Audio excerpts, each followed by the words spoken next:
பல்வேறு தொழிற்சாலைகள் தொழிலாளர் போராட்டங்களில் எப்பவும் தொழிலாளர்களுடைய கோரிக்கைகள் வெல்வதற்காக தொழிலாளர்களோடது ஆதரவு கேட்டாலும் கேட்காமலும் பெருமளவில் கலந்து கொண்டு தங்களுடைய ஆதரவை நல்கிய ரெனால்ட் நிசான் தொழிலாளர் யுஎல்எஃப் அணியின் தலைவர் தோழர் பாலாஜி கிருஷ்ணா அவர்களை பேசுமாறு கேட்டுக்கொள்கிறேன்.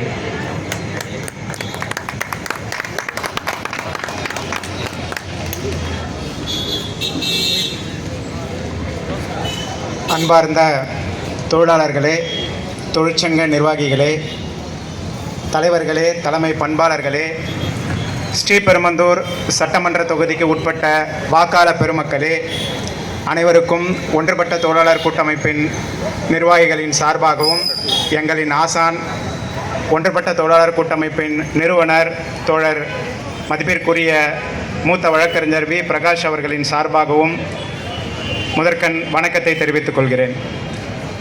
இன்றைக்கி என்னென்னா தேர்தல் பிரச்சாரம். இந்த தேர்தல் பிரச்சாரம் மைக் எனக்கு எப்போ கிடச்சிதுன்னா 2001 நான் ஐடி 2ஆம் ஆண்டு படிக்கிறேன். அப்போது எங்கள் வீட்டு பக்கத்தில் பஞ்சாயத்து தலைவர் பதவிக்கு ஒரு அண்ணன் போட்டிட்டார். அப்போது எனக்கு இந்த மைக் கிடச்சிது. அந்த வருடம் தான், அந்த பஞ்சாயத்து தேர்தலில் தான் என்னோடய முதல் வாக்கு நான் செலுத்த போகிறேன். அந்த ஆட்டோ பிரச்சாரத்தில் நாங்கள் பேசிட்டு போகிறோம். அது செங்கல்பட்டு பக்கத்தில் இருக்க ஆலப்பாக்கம் பஞ்சாயத்து, ஒரு மிகப்பெரிய பஞ்சாயத்து. அப்போ அந்த ஆட்டோவில் பேசுகிறப்ப அந்த பஞ்சாயத்தில் இருக்கிற பிரச்சனைகள், அப்போது கரண்ட்டில் இருக்கிற அந்த பஞ்சாயத்து தலைவர்களோட நடவடிக்கைகளை பற்றி நாம் பேசுகிறோம். அப்போது வேட்பாளரோட அண்ணன் என் பக்கத்தில் உட்காந்துட்டு இருக்காரு. அவர் சொல்கிறாரு, அதெல்லாம் பேசாத, நமக்கு மட்டும் ஓட்டு கேளு, நாளைக்கு ஏதாவது பிரச்சனை வந்துடும் அப்படின்னு சொன்னார். ஆனால் இன்னைக்கு இந்த பிரச்சனை கிடையாது, எதை வேணாலும் பேசலாம், ஏன்னா நம்ம தோழர்கள் இருக்காங்க, தடுக்கிறதுக்கு யாரும் இல்லை. ஏன் இதை பேசுகிறேன் அப்படின்னு கேட்பாங்களே கண்டி, இதை ஏன் பேசுகிறேன் அப்படின்னு சொல்ல மாட்டாங்க நிச்சயமாக. ஸோ அந்த வகையில் ரொம்ப அது பெருமையாக இருக்குது. இப்போ முதல்ல என்ன பார்த்தீங்க அப்படின்னா, 2011 சட்டமன்ற தேர்தல் 500, 2016 சட்டமன்ற தேர்தல் 1000, 2021 சட்டமன்ற தேர்தல் 2000, இப்போ 2026 சட்டமன்ற தேர்தல் 3000, 4000, 5000 தெரியாது. அப்போ வாக்குக்கு பணம் கொடுத்து இந்த வாக்கை எப்படியாவது பெற்றுவிடலாம் என்று ஒவ்வொரு வேட்பாளரும் நினைச்சிட்டு இருக்கான். அப்ப அந்த வாக்குகளை முதலீடா வைக்கிறான். அந்த வாக்குக்கு முதலீடு வைக்கிறப்ப அவன் வியாபாரமா பார்க்கறான் அரசியலை. அந்த வியாபாரத்தில் 5 வருஷத்துல எவ்வளவு நம்ம சேர்க்க முடியும் அப்படிங்கிறத பார்ப்பாங்களா, இல்ல மக்களுக்காக சேவை செய்ய பார்ப்பாங்களா? அப்போ மக்கள் ஒன்று புரிஞ்சுக்கணும், எதுக்காக நமக்கு வாக்குக்கு பணம் கொடுக்குறாங்க, இந்த 5 வருஷத்துல நம்மளோட தேவைகளை என்ன அவங்க நிறைவேற்ற போறாங்க அப்படிங்கிற விஷயத்த மக்கள் தெளிவா புரிஞ்சு 5 வருஷத்துல நமக்கு இந்த தொகுதியில என்ன பிரச்சனைகள் இருக்கு. இன்னைக்கு ஸ்ரீபெரும்புதூர் தொகுதியில நிறைய வேட்பாளர் நிக்கிறாங்க. எத்தனை வேட்பாளருக்கு இந்த 5 வருஷத்துல இந்த தொகுதி மக்கள் என்னென்ன பிரச்சனைகளை சந்திச்சாங்க, என்னென்ன பிரச்சனைகளுக்கு நாம சட்டமன்றத்தில் அதுக்கு குரல் கொடுத்திருக்கோம், என்னென்ன பிரச்சனைகளை நாம தீர்த்து வச்சிருக்கோம், இனி வருங்காலங்களில் இந்த ஸ்ரீபெரும்புதூர் சட்டமன்ற தொகுதிக்கு என்னென்ன பிரச்சனைகள் ஏற்படும் அப்படிங்கிற டேட்டா யார்கிட்டனா இருக்கா? நிச்சயமா இருக்காது. ஏன்னா முதலீடு போடுறானே, வாக்குக்கு காசு கொடுத்து முதலீடு போடுறான். அந்த 5 வருஷத்துல அதை பல மடங்கு பெருக்கிறான். பல மடங்கு பெருக்கி நம்ம குடும்பத்துக்கு ஒரு பகுதியை சேர்த்துக்கிட்டு மீதி இருக்க பங்க அடுத்த தேர்தல் வரப்ப 2031 தேர்தல் வரப்ப இன்னைக்கு 4000 5000 அன்னைக்கு 10,000 ஆகலாம். ஸோ அதனால மக்கள் ரொம்ப விழிப்போட இருக்கணும். ஒவ்வொரு தேர்தலும் இதே மாதிரி கடந்து போயிட்டே இருக்கு. மக்கள் ஒரு மாற்றத்தை நிச்சயமா எடுத்துட்டு வரணும். அந்த மாற்றம் அப்படிங்கிறது மக்களுக்காக யார் நிக்கிறாங்க, நமக்கான தேவைகளை யார்கிட்ட போய் நாம உரிமையோடு கேட்க முடியும்? நம்ம சகோதரர் மாதிரி இப்ப தோழர் தமிழரசன்லாம் ஒரு தொழிற்சாலையில பணி நீக்கம் செய்யப்பட்டு பாதிக்கப்பட்டு தொழிலாளர் உரிமைக்காக போராடி இன்னைக்கு இருக்காரு. இன்னைக்கு வீதியில இறங்கி மக்கள் கிட்ட வாக்கு சேகரிக்கிறாரு.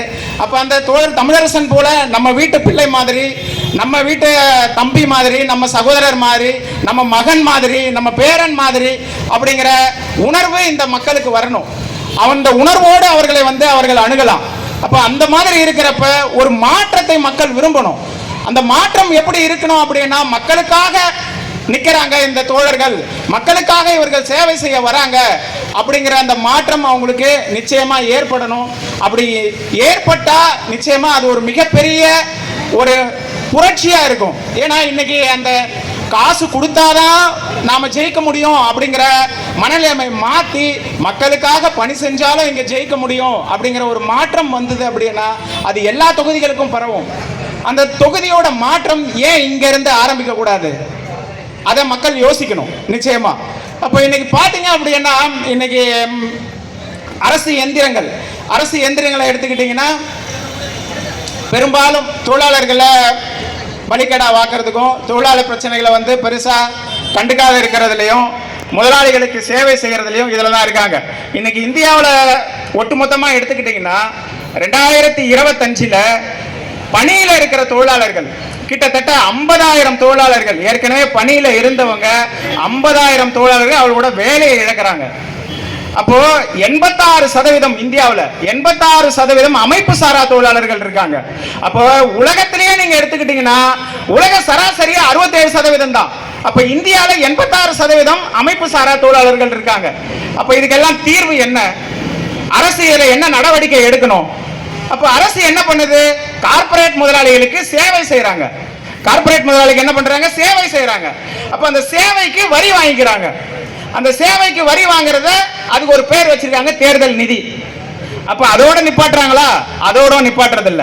சரி, அரசு அலுவலகங்கள், அரசு எந்திரங்கள் இயங்கணும்னா என்ன பண்ணணும்? லஞ்சங்கிற பெட்ரோலையோ டீசலையோ ஊத்தினாதான் அரசு எந்திரங்கள் இயங்குது.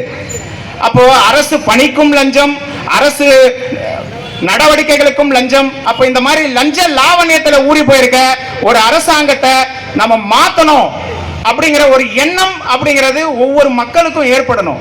மக்களுக்கான மாற்றம். ஒரு வேட்பாளர் ஒரு தொகுதியில இருந்து தேர்ந்தெடுக்கப்படுறாரு அப்படின்னா அந்த தொகுதிக்காக அவர் என்ன பண்ணிருக்காரு? ஒவ்வொரு தொகுதியில எடுத்துக்கோங்க, மொத்தமா பார்க்காதீங்க. அந்த தொகுதியில எந்த வேட்பாளர் நிக்கிறாரு, இந்த வேட்பாளர் நம்ம வர 5 வருடத்திற்கு இவர் நமக்கு என்ன செய்வார், நம்ம தொகுதிகள் பிரச்சனையை என்ன அவரால் பேச முடியும், நாம போய் அவரை எளிதில் அணுக முடியுமா? இன்னைக்கு எத்தனை சட்டமன்ற உறுப்பினர்களை போய் நம்ம எளிதாக அணுக முடியும்?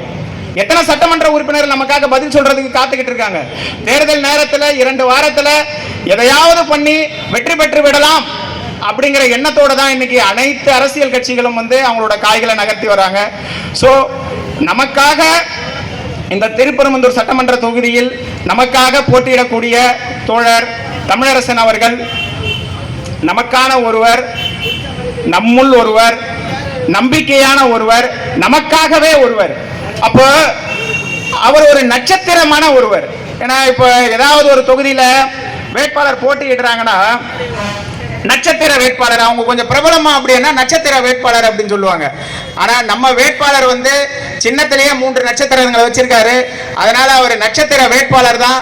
அதனால மக்கள் வந்து கொஞ்சம் சிந்திக்கணும். இந்த நட்சத்திர வேட்பாளரை வந்து பெருவாரியான வாக்கு வித்தியாசத்துல இந்த தொகுதி மக்கள் வந்து வெற்றி பெற வைக்க வேண்டும் என்று இந்த கூட்டத்தின் வாயிலாக தெரிவித்துக் கொள்கிறேன். இங்கு கலந்து கொண்ட தோழர்களும், ஏன்னா இன்னைக்கு அரசியல் பலம் படைச்சவங்களோ பண பலம் படைச்சவங்க இருக்காங்க அப்படின்னா அவங்களுக்காக வாக்கு சேகரிக்கிறதுக்கு பல ஆயிரம் பேர் வராங்க. ஏன்னா அன்னைக்கு வந்து அவங்களோட தேவை பூர்த்தி அடையுது. அப்போ கெட்டவர்களுக்கு வந்து அவங்களோட குரல் ஓங்கி இருக்கு. நல்லவர்கள் என்ன பண்றாங்க? அவர் நல்ல பையன், நான் ஓட்டு போட்டுறேன் அப்படிங்கிறதோட நிறுத்திக்கிறாங்க. நிச்சயமா அதோட நிறுத்தக்கூடாது. அவர்கள் நல்லவர்கள் என்றால் அவர்கள் நல்லவர்களை அடையாளப்படுத்த வேண்டும், அவர்களை மக்களுக்கான பிரதிநிதிகளாக மாற்ற வேண்டும், அதிலிருந்து ஒரு மாற்றம் கொண்டு வர வேண்டும்.